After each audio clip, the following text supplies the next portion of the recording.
El discurso se establece como saber del otro. Los procedimientos narrativos son como campos magnéticos, provocan preguntas, atraen posibles documentos. Así, la verdad de la ficción podría convertirse en verdad de la historia.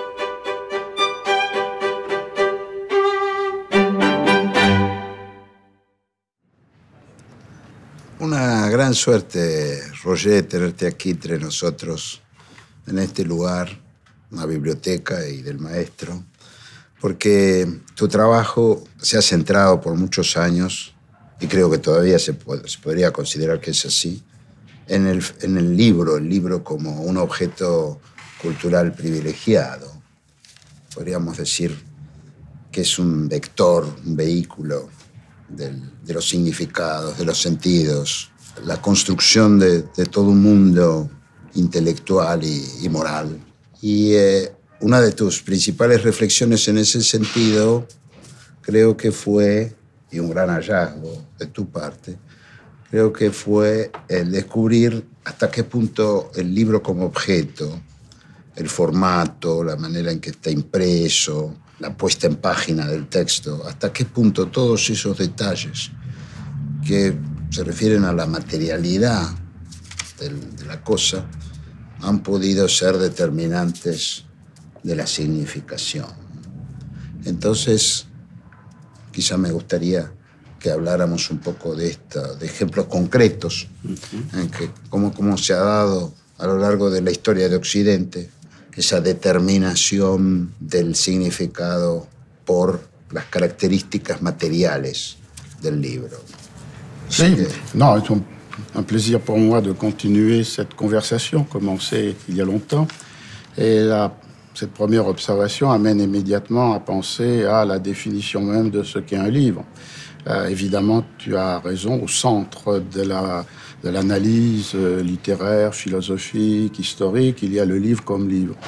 C'est-à-dire à la fois un objet qui est différent d'autres objets dans la culture écrite, la revue, le journal, la lettre, la fiche, enfin en deux mots ou en un seul, et qui explique d'ailleurs que dans cette conversation, nous allons porter l'attention principalement sur le livre, mais on ne peut pas le séparer de la totalité des objets de la culture écrite. Et c'est pourquoi une des tendances actuelles dans ce domaine d'études, c'est de penser aussi la culture écrite dans sa totalité et d'y situer le livre. Alors le livre, d'un côté, c'est donc cet objet, et comme tu le disais, c'est un objet qui mérite qu'on l'analyse dans sa matérialité même, parce que de cette matérialité peuvent à la fois être suggérés des sens du texte qu'il porte, et d'autre part des lectures ou des lecteurs de ce texte. Mais évidemment, un livre, et c'est une manière de l'entendre très naturelle, c'est une œuvre. Le livre d'Umberto Eco, le livre de Dickens. Donc c'est un texte, c'est un discours. Et peut-être que notre conversation va reposer sur cette articulation entre d'un côté un objet, une matérialité, et de l'autre côté, ce qui est dans cet objet et qui est aussi pour nous un livre. Les langues romanes ont cette particularité de désigner le livre de cette façon ambivalente. Et ce qui a des conséquences, c'est une réflexion qui avait été ouverte dès le XVIIIe siècle. Il y a un texte fameux d'Emmanuel Kant, Qu'est-ce qu'un livre? Et où il discute le fait que, évidemment, en tant qu'objet, le livre appartient à celui qui l'a acquis, mais que le livre, en tant que discours, appartient à l'auteur qui l'a produit.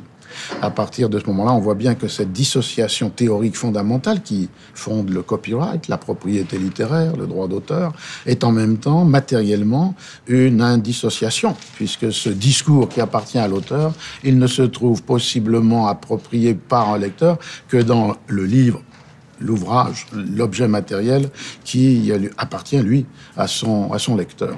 Alors je pense que c'est une manière, oui, d'entrer à la fois dans l'histoire de la culture écrite et ses objets, et puis sans doute ce qui nous unit l'un et l'autre, une histoire des textes.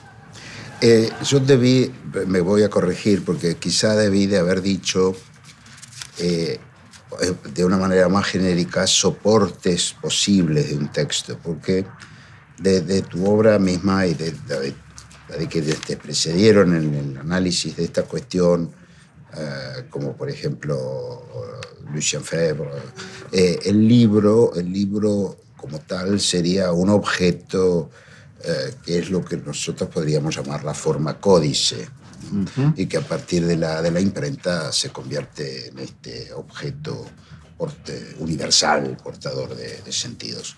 Ahora, quizás tendríamos que decir soportes, que es, en los cambios del soporte hay cambios en las condiciones de lectura. Yo pienso, por ejemplo, en el papiro, ¿no? Sí. Eso impone unas condiciones de lectura donde el ejercicio de la memoria es esencial, porque no hay forma de tomar notas, no hay márgenes en el papiro. Si yo quiero recordar algo de lo ya leído, tengo que retroceder. En cambio, ahí se exigía del lector una memorización que apenas aparece la forma códex, ya no es necesaria, porque me basta con recordar la página en la que el pasaje que me interesa ha sido escrito. Así que, y ese sería, en realidad, en sentido estricto, el objeto libro. Por eso hoy tendríamos soportes que han ido bastante más allá del objeto libro, como por ejemplo la pantalla de la computadora. C'est une discussion importante de savoir si le terme de livre, comme le suggérait ce livre fameux de Henri-Jean Martin et Lucien Febvre, l'apparition du livre, est seulement le livre après Gutenberg, le livre imprimé que nous connaissons encore, ou si la catégorie livre peut s'appliquer à d'autres supports de l'écrit qui ont la même nature textuelle, mais une matérialité complètement différente. Tu évoquais les rouleaux de l'Antiquité grecque, de l'Antiquité romaine. On peut évoquer les tablettes mésopotamiennes de Sumer, et une question ouverte. Est-ce que l'expression libre électronique a une signification? Alors donc, on peut aussi détacher cette catégorie de livres de ce dont on va parler principalement, et qui est le livre en forme de codex. Il faut rappeler qu'il s'agit de livres qui est formé de cahiers, de feuillets, de pages qui sont réunies dans la même reliure et qui sont en tant qu'objet apparu avec le manuscrit dans les premiers siècles de la chrétienne, et en tant qu'objet imprimé, apparu après Gutenberg, milieu du XVe siècle et jusqu'à aujourd'hui. Alors c'est évidemment ce type de livre-là, imprimé et dans la forme que l'on appelle codex, codicé, qui va nous retenir.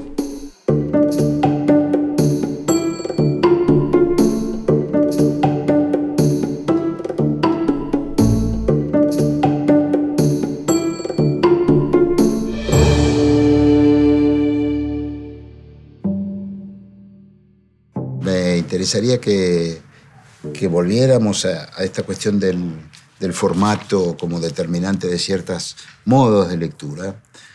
Uno que está muy alejado, creo yo, de la conversación y que tiene que ver con el estudio. Y eso, lo cual implica una lectura sobre un escritorio, junto a otros libros, con papel para anotar, quizá también marcar este objeto en sus márgenes, y el formato es un incuarto, es decir, difícilmente este libro pueda ser utilizado en el momento de una conversación. Es, yo creo que de modo manifiesto, el portador de un texto de estudio, ¿no? En este caso se trata de las antífonas de Hipócrates, comentadas por un médico romano, Giovanni Benedetto Sinibaldo, que fue el protomédico del cardenal Sforza, nada menos, ¿no? Editado en 1650, y además, como se ve acá, con el escudo del cardenal, que es el que ha pagado esta edición, que debía ser una edición cara, por la propia puesta en página, ¿no? Como tesis, antítesis, y finalmente sincatátesis, que sería nuestro equivalente de síntesis. Está claro que impone, ¿no?, un tipo de lectura muy atenta, que no puede ir recorriendo las páginas, sino que tiene que ceñirse a la progresión de los temas, y para eso cuenta con la ayuda de un doble índice, ¿no? Está el índice de los capítulos y de las partes del libro, y atrás lo que se llama el índice rerum memorabilium, es decir, de las cosas memorables que hay. Y entonces ahí hay frases enteras que se refieren al contenido del libro y que se pueden buscar en este índice completísimo, como también se aclara, ¿no?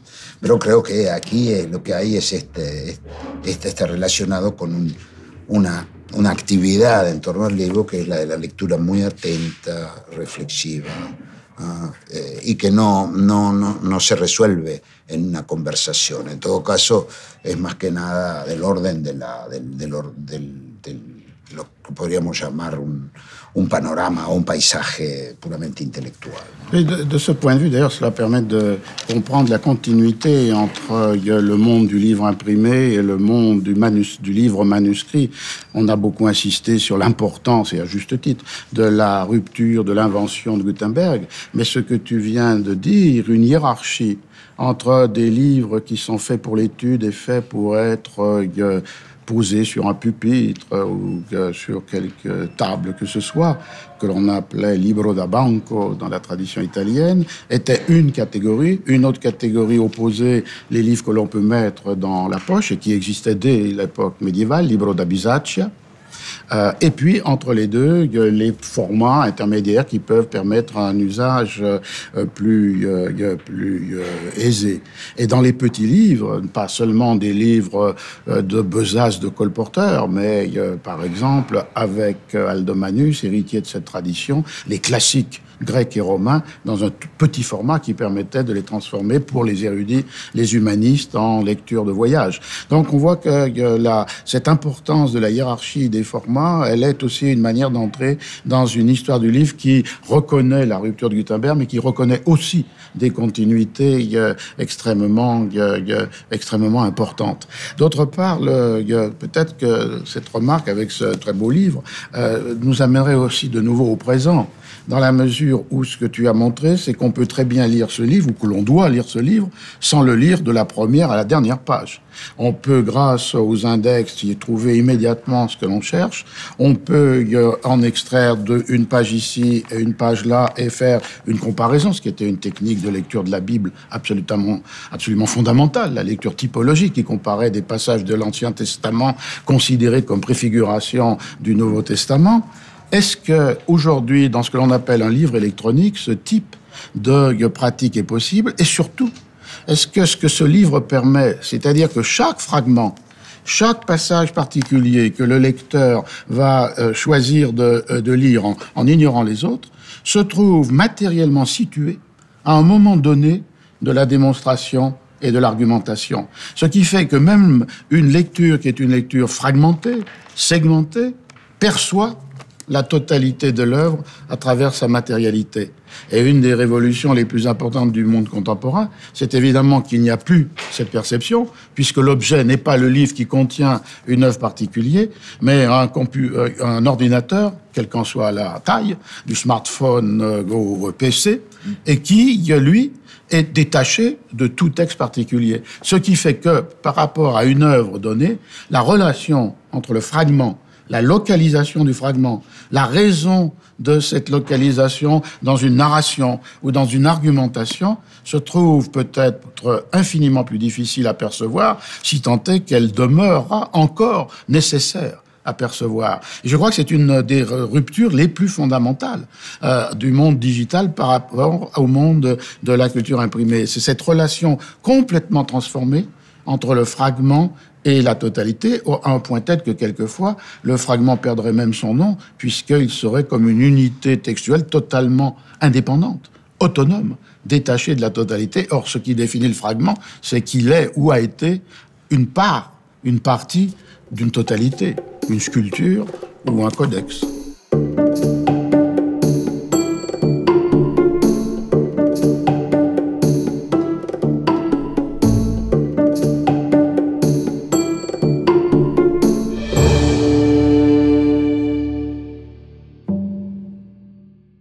Me gustaría pasar, si fuera posible, a otro tema, que es el de las traducciones. Las Biblias políglotas. Que ha sido además uno de tus temas predilectos últimamente. Y pensar, bueno, el papel fundamental que tiene hoy la traducción en la transmisión, sea de la literatura como del pensamiento científico, la discusión filosófica. Y plantear este tema a partir de lo que se ha dado en llamar la paradoja de Umberto Eco, ¿no? O sea, a partir de la base de que una traducción plena, podríamos llamar, una traducción absoluta, ¿sí?, de transferencia de sentido de una lengua a la otra que fuera perfecta, es imposible. Es absurdo planteársela. Y eso se hace mucho más agudo y problemático en el caso de la poesía lírica en especial, ¿no? Pero por otra, la paradoja estaría en que a pesar de esa conciencia, de la intraducibilidad, podríamos llamar, definitiva de un texto, sin embargo, seguimos intentando traducir, y lo bien que hacemos, pienso, ¿no? Y en ese sentido, creo que en tu obra última has reflexionado y has estudiado casos muy particulares de la traducción, es decir, pasa de una lengua a la otra para un mismo texto que deja de ser finalmente el mismo texto. Bon, le thème de l'intraduisible qui accompagne nécessairement notre conversation sur la traduction. Et je crois que lorsqu'on essaye de comprendre qu'est-ce qui définit un intraduisible qui, finalement, comme tu l'as rappelé, se trouve traduit, il y a plusieurs raisons. La première raison qui peut être vue marquée par certains linguistes, c'est les structures propres de chaque langue. Tu évoquais la poésie, il y a un spécialiste de la poésie chinoise suisse, Jean-François Billetter, montre qu'il y a une contradiction fondamentale entre la poésie chinoise, et en particulier la poésie des premiers, entre le 7e et le 10e siècle, mais en général, qui se lie avec les temps, puisque en chinois, les verbes sont sans temps, ils sont toujours comme une forme d'infinitif, alors que ces poèmes sont organisés à partir de différentes temporalités, se réfèrent au passé, se situent dans des présents et pensent des futurs. Et cette tension est extraordinairement difficile à rendre dans les langues qui ont à la fois des infinitifs et des verbes avec des temps. Est-ce qu'il faut traduire avec l'infinitif au risque de perdre les temporalités poétiques? Est-ce qu'il faut traduire avec des verbes qui ont des temps, à l'imparfait, au futur, au présent, au risque de manquer, évidemment, la structure de la langue qui est traduite, c'est-à-dire le chinois. Alors je pense que ça, c'est une première réflexion sur l'intraduisible. Alors sa réponse, finalement, est effectivement de montrer qu'en s'approchant avec savoir des temporalités qui sont dans les poèmes, on peut, sinon les traduire, mais du moins donner une idée de ce que pourrait être une traduction. Une autre définition de l'intraduisible, c'est ce que tu as dit pour commencer, c'est-à-dire, est-ce que le fait qu'on ne peut jamais obtenir une adéquation totale linguistique implique que l'on ne peut pas penser à une identité, soit des sentiments, soit des idées. Et je me souviens d'une discussion extrêmement intéressante entre un auteur angolais, Agualusa, qui est l'auteur d'un livre qui est assez connu, qui a pour titre Nação Crioula, et de son traducteur à l'anglais. Le traducteur à l'anglais n'avait jamais traduit la palabra saudade. Il l'avait gardé dans le texte et il avait mis en note des équivalents. Et après, il reconnaissait que c'était une défaite d'un traducteur. Un traducteur doit tout traduire. Et s'il retraduisait, disait-il, eh bien, il trouverait des équivalents, melancholy, sickness, longing, etc. Et curieusement, Agualusa, l'auteur, avait changé la position de manière inverse. Lorsque le traducteur n'avait pas traduit saudade, lui pensait que ça pouvait se traduire, que c'était un mythe, que c'était une image, que c'était ce que les Brésiliens ou les Portugais aiment que l'on dise d'eux, ou la façon dont ils aiment qu'on les reconnaisse. Et que donc il fallait traduire, puisque les sentiments finalement sont universels. Mais que, en second moment, lorsque le traducteur disait qu'il allait traduire, peut-être que dans saudade, il y avait quelque chose d'irréductible, que l'étymologie entre saudade et soledad faisait qu'il y avait là une sédimentation de sentiments qui était irréductible à quelque autre langage que ce soit. Alors c'était une conversation intéressante où les fronts se renversaient, mais qui renvoyait directement à une pratique d'écriture. Est-ce que l'on laisse des mots dans la langue originale, dans un texte, avec ou sans note, et qui renvoyait finalement à ce que l'on considère comme traductible ou non traductible dans pas seulement les mots, mais aussi les émotions, les sentiments. Et à partir de ce moment-là, on est confronté à un problème de relation entre le particulier et l'universel. Y sería un caso semejante, es el de la perplejidad de los traductores árabes de la poética de Aristóteles, que no pudieron traducir tragedia y comedia porque eso no existía. Y sin embargo lo han traducido. Y sin embargo algo dijeron, claro. Sin embargo el texto estaba disponible, pero es muy confuso porque no entendían de qué se trataba. De categoría. Pero es una obra que hay que emprender de todas maneras. Y yo que en ese sentido quisiera subrayar una experiencia argentina que creo de los últimos meses, que creo que es importantísima y que es la que encaró Marcelo Savaloy con el apoyo de la editorial Cuenco de Plata para hacer nada menos que la traducción al castellano del Finnegan's Wake de Joyce. Que si ya el Ulises era algo intrincado, ¿no?, de 1921, el Finnegan's Wake, publicado en 1939, ya es un verdadero galimatías aún para los ingleses. Hay palabras inventadas, palabras de otras lenguas, sintaxis que han explotado. Bueno, y sin embargo, Marcelo Savaloy ha encarado la cuestión y según los entendidos en literatura inglesa, es muy bueno el resultado. Así que eso quería recordarlo. Y respecto de la intraducibilidad, me gustaría volver sobre una vieja cuestión, que es la de la traducibilidad o intraducibilidad de los textos religiosos. Porque en el caso de los textos de lo que podríamos llamar el canon cristiano, esa es una cuestión que se plantea desde el comienzo mismo, ¿no?, de la propagación del cristianismo, y que otro personaje como San Jerónimo se animó a volcar tanto el Antiguo Testamento, escrito en hebreo y partes en arameo, como el Nuevo Testamento, escrito todo en griego, a volcar eso en ese monumento del espíritu humano que es la Vulgata, ¿no? De ello incluso unidad, muchas veces a partir de la unidad lingüística, aquello que no lo tenía. Entonces, yo diría que en la historia del cristianismo esa es una piedra fundamental y que abre el camino hacia después las traducciones a partir del siglo XVI a las lenguas vulgares.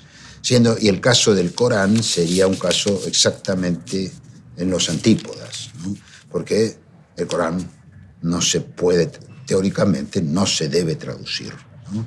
El Corán hay que leerlo en la lengua en que le fue transmitido directamente por la divinidad al profeta, ¿no?, que es el árabe, ese árabe tan particular además que es el del Corán.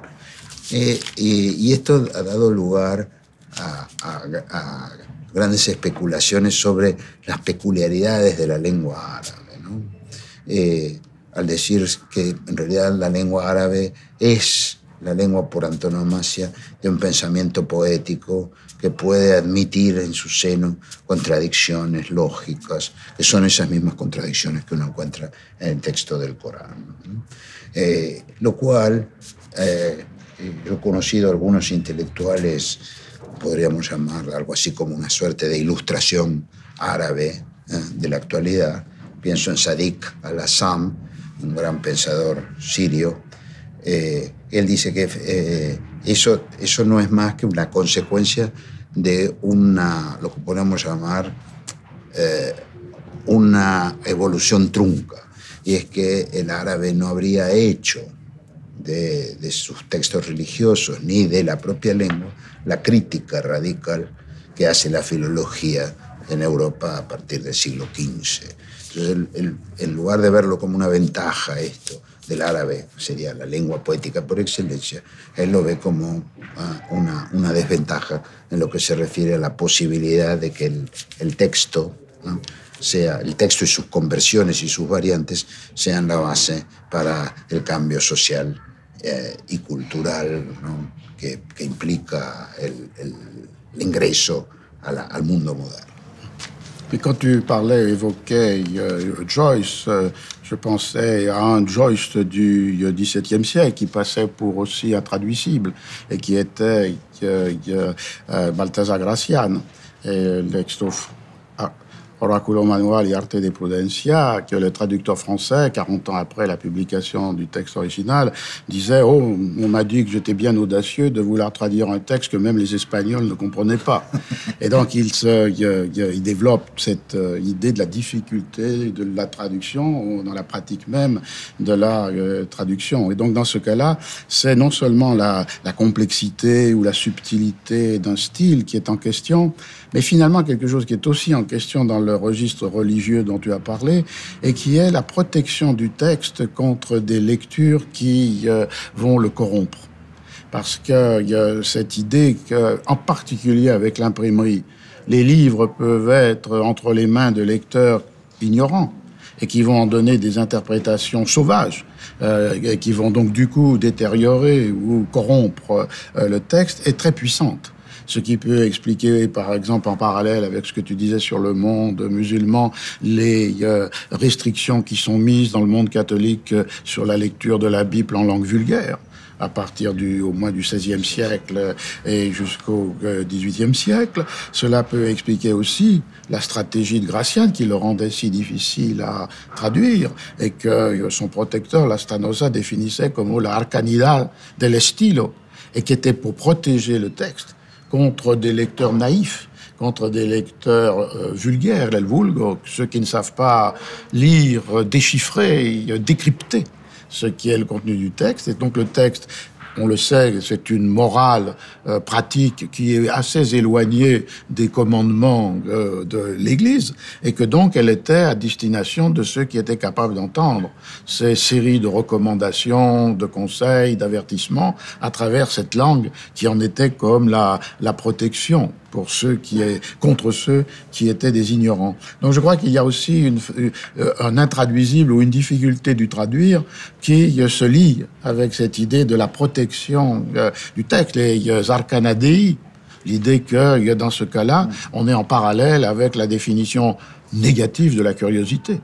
L'être humain voulant connaître ce qui doit lui rester caché. Alors dans le cas de textes religieux ou del texte de Gracián, ce n'est pas caché pour tous, mais c'est caché pour le plus grand nombre.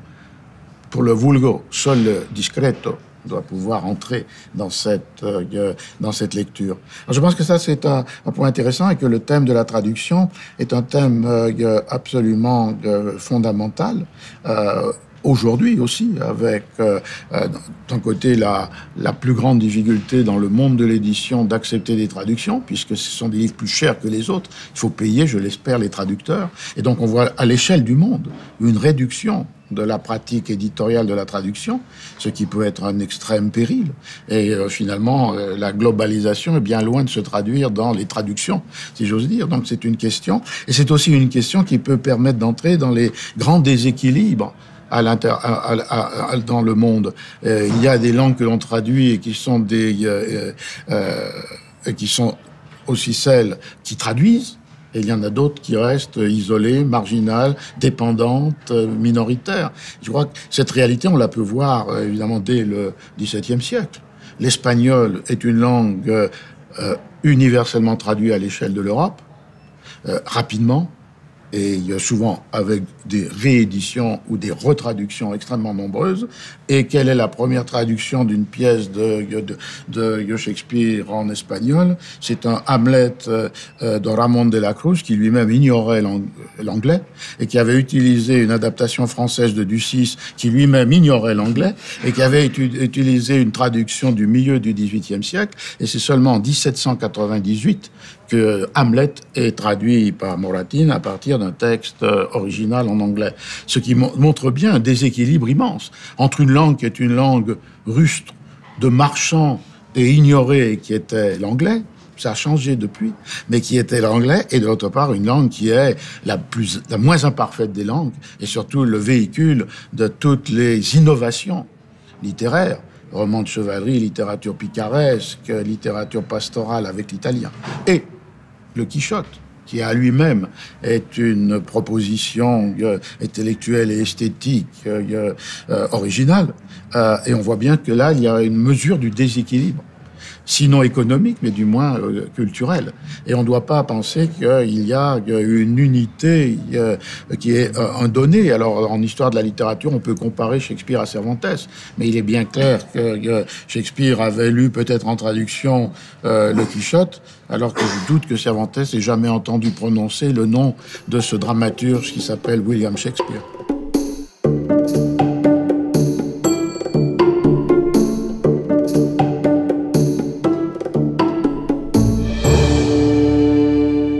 On évoque là que la difficulté intrinsèque d'un texte ou bien l'interdit sur sa circulation trop universelle. Je pense qu'il y a aussi l'intérêt des traductions, c'est qu'elles disent beaucoup sur le moment, les raisons et les pratiques des traducteurs à différents moments du temps. Je vais prendre un exemple qui est la première phrase dans Las Casas, la destruction des Indes, de la description de l'île d'Hispaniola, qui est Santo Domingo. Et l'original dit c'est la première terre qui fut découverte por los cristianos. Et Las Casas emploie très souvent le terme de cristiano pour désigner les conquistadores, qui étaient à la fois peut-être les distingués des Indiens qui n'étaient pas encore chrétiens, mais qui étaient surtout une forme d'ironie amère, puisque ces chrétiens, ils se comportaient d'une manière bien peu chrétienne. Au lieu d'évangéliser les âmes, ils massacraient les corps. Donc, il y a un usage. Toutes les traductions protestantes de la fin du XVIe siècle, qui vont s'approprier de Las Casas contre l'Espagne, suppriment los cristianos et transforment par les Espagnols, los españoles. Comme si, là, le texte servait dans un conflit qui est à la fois religieux et politique. Et puis, la dernière édition en anglais qui est disponible pour cette même phrase, traduit par Hispaniola, fut la première des îles découvertes by the Europeans, les Européens. C'est une projection anachronique absolue d'un post-colonialisme fervent. Mais on ne peut pas imaginer que Las Casas est comme catégorie mentale pour décrire la conquista. Les Européens. Donc on voit que là, suivre la traduction, c'est pas forcément suivre le texte de Las Casas, c'est de suivre les contextes dans lesquels ce texte est approprié, interprété. Alors après, on peut juger qu'il vaut mieux traduire par chrétien ou par espagnol que par européen, mais c'est intéressant en soi. Et je pense qu'un des intérêts de l'étude sur la traduction, c'est justement ce déplacement du texte au contexte de la traduction et aux ressources ou aux désirs des traducteurs.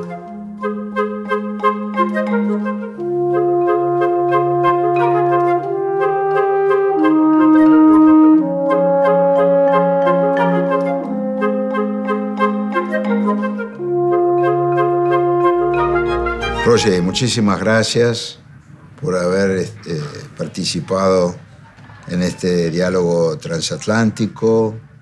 Por cierto que me he sentido muy honrado de haber compartido con vos este programa. Muchas gracias. Siento una frustración porque no hemos tocado un tema que tú tienes la costumbre de estudiar de una manera muy precisa. En los libros de los cuales hemos hablado encontramos ilustraciones, imágenes. Ahora, tal vez un próximo diálogo podría dedicarse a esta relación entre el texto y la imagen en el libro. En la espera de este futuro diálogo. Muchas gracias. Gracias a la biblioteca por haber permitido este diálogo en sus muros y gracias a ti para la conversación perpetuada.